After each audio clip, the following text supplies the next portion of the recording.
Here we are on a big property over in Harrogate this morning. Just installed a Starlink. Nice straightforward install. 12 by 12 galvanised bracket, 3.5 foot mast,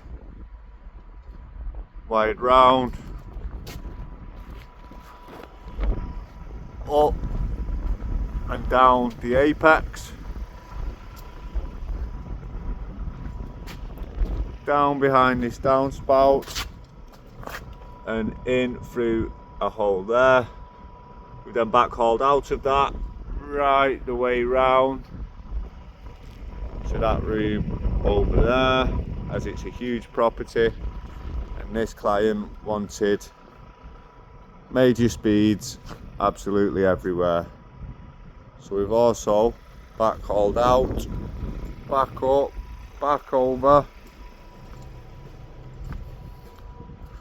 right the way round to that room there, as the walls are about 1 metre thick and the mesh network would not work wirelessly.